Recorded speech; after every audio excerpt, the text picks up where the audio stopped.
Al Noor garden Sangla हिल की इंतजामिया वालों सांगला हिल के मकामी सहाफियों के एजाज में जोहराना दिता गया, जिहदे मेहमान खसूसी chairman Punjabi media group Mudassar Iqbal Bhatt होरी सन।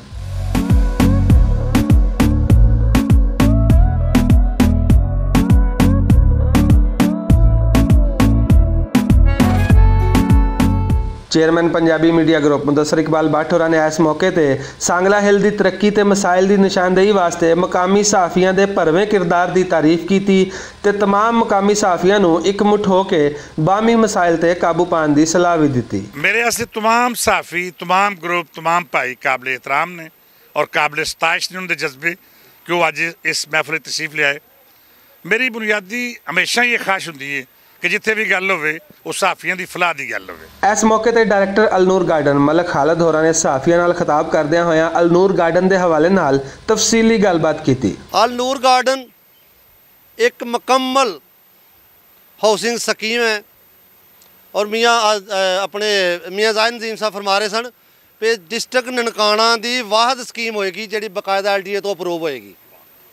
डिस्ट्रिक्ट ननकाना की वाहद स्कीम होएगी जी LDA तो अप्रूव होएगी और ये मुकम्मल तौर पर गेटेड कम्यूनिटी होएगी।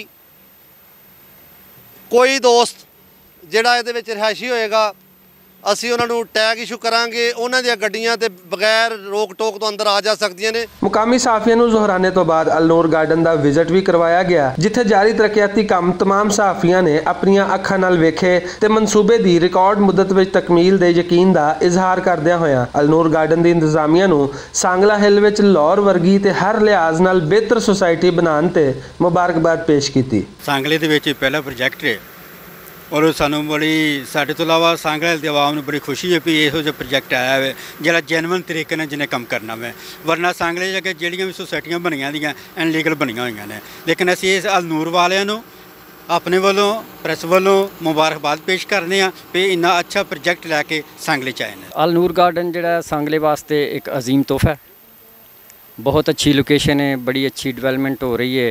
ये आने वाले वक्त सांगला हिल की तरक्की का बायस बनेगा। अलनूर गार्डन में जारी तरक्याती काम बहुत जल्द मुकम्मल हो जाएंगे तो फिर यह मनसूबा सांगला हिल के मकीना अगे फरोख्त लई पेश किया जाएगा। जिस तरीके नाल इस मनसूबे नूं कवानीन के मुताबिक ते हर लिहाज नाल बेहतरीन बनाया जा रहा है, लगता है कि सांगला हिल की आवाम इस मनसूबे नूं जरूर कामयाब करेगी। कैमरामैन हाफिज उमर दे नाल असगर अली, भुलेखा TV, सांगला हिल।